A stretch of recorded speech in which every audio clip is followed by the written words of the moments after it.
Kembali lagi di generasi mecin.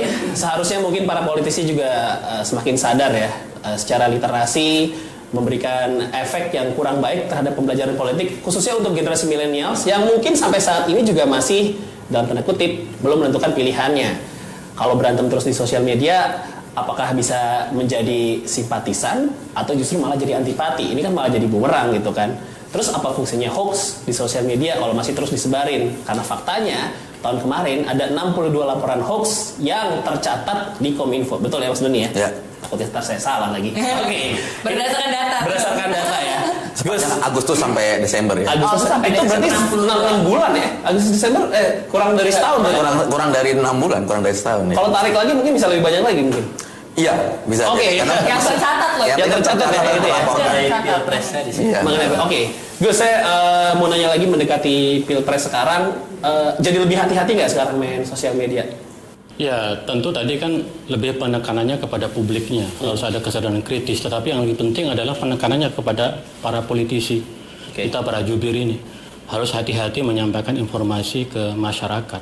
Poinnya adalah politisi atau elit politik, ya tim pasangan capres dan cawapres ini juga harus bertanggung jawab.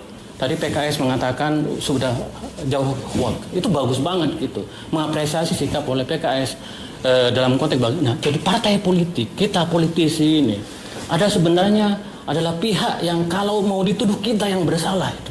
Semua ini kita bersalah dalam konteks hoax itu. Nah, terlepas dari apa yang terjadi di masa lalu, di masa mendatang, ini masih ada sekitar 3-4 bulan yang akan datang. Ya kita berharap itu debatnya Kang Pipin kalau ada di TV, ya kita bukan debat lagi kayak gini. Debat bagaimana menjadikan program ya. Saya menantang, saya bertanya kalau ketemu Kang Pipin di banyak TV, saya menantang Kang Pipin. Mari kita masuk pada isu bagaimana substansi, bagaimana mengentaskan kemiskinan. Jadi bukan masalah mengentaskan tampang Boyolali lagi. Persis.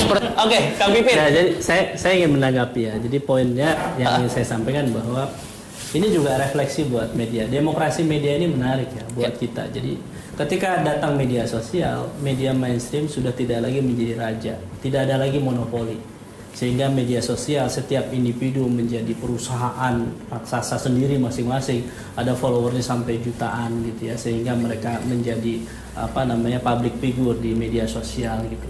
Jadi sehingga bagi kita ini penting untuk apa? Untuk membangun satu kesadaran bersama bahwa bermain media sosial itu punya dua pilihan, seperti positif dan negatif.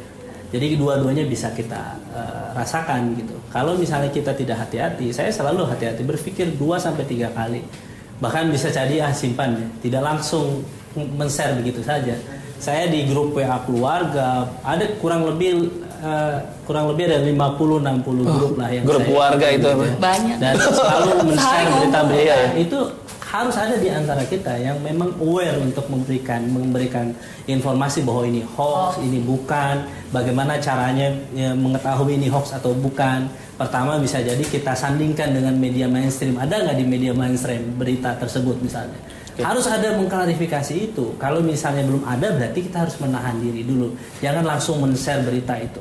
Saya kira ini seperti sederhana, tetapi dalam konteks kita bernegara, berbangsa, ini harus masuk ke dalam sistem pendidikan kita. Makanya apakah itu masuk program Prabowo Sandi? Ingin memasukkan itu dalam kurikulum media sosial. Karena ini sudah menjadi dalam partai politiknya aja. Ya, saya kira itu partai politik harus punya. Partai politik tim kemenangan harus punya.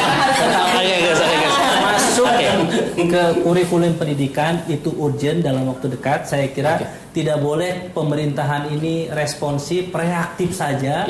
Ketika ada masalah baru kemudian bereaksi. Tapi negara ini memang harus dikelola secara profesional. Prabowo Sandi tentu punya komitmen untuk membangun literasi kepada masyarakat. Jangan sampai terjebak hoax. Hoax itu tadi, jebakan hoax itu tidak hanya dicibir orang. Anda menyampaikan berita yang tidak benar, tetapi juga bisa berujung di jeruji hukuman menanti para penebar hoax. Setiap jari kita memegang handphone ini bisa berpengaruh kepada semuanya. Jadi saya kira saya setuju setiap kita politisi harus punya kesadaran. Kalau politisi seperti Gusmi saya kira aman, damai ya. Jadi tetapi kita nggak tahu di belakangnya apakah ada dramaturgi begitu ya setiap di antara kita. Tetapi tentu bagi kita dramaturgi baik di depan maupun di belakang panggung politik kita harus menunjukkan bahwa semua pihak punya komitmen untuk menjadikan Pilpres itu menyatukan Indonesia, bukan memecah belah. Kita tidak hidup hanya 1-2 tahun, tetapi kita sampai akhir hayat dan sampai negara ini berlangsung selama-lamanya. Oke. Padahal bagus ya, dramaturgi bagus ya. Bagus. Suka banget tuh. Musim ceri-ceri gitu. Iya betul. Closing statement dari Mas Doni deh, dari obrolan kita, apa yang perlu dilakuin ke depannya dan yang harus ditinggalin? Ya, saya cuma mengingat apa yang pernah disampaikan Bapak Presiden, ya, lepas dari urusan perpolitikan ini, Pilpres ya.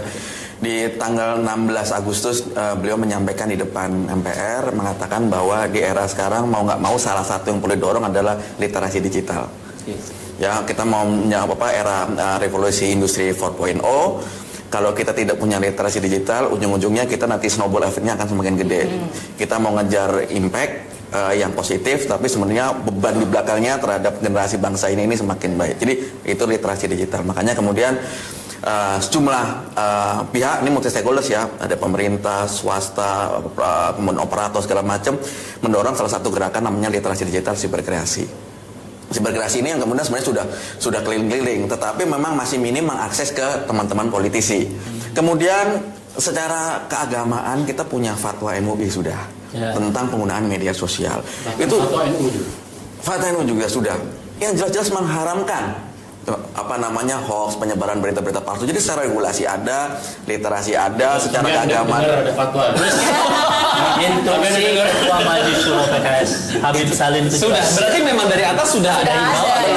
Nah, sekarang yang masih perlu kita dorong, benar tadi, bagaimana teman-teman media, baik media mainstream maupun media jurnalis maupun individu per individu yang punya follower banyak, ini berperan menjadi influencer, sharing before sharing before sharing, think before posting. Bahkan WhatsApp sendiri di bawahnya Facebook kan, itu sekarang lagi cari program kegiatan bagaimana caranya mengatasi hoax yang beredarnya tuh di WhatsApp.